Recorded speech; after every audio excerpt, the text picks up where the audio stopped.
What's the meaning of candidature?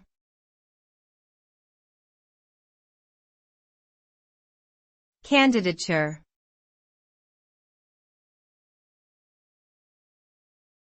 Candidature.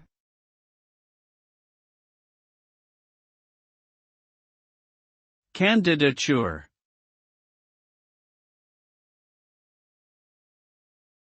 Candidature.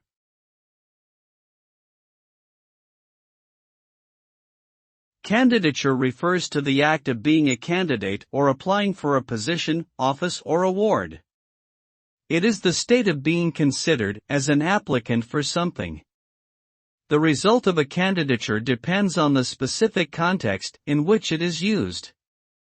For example, in a job application, the result of a candidature may be acceptance or rejection. In an election, the result of a candidature may be victory or defeat. In general, the result of a candidature is based on the qualifications, experience, and suitability of the applicant for the particular role or position.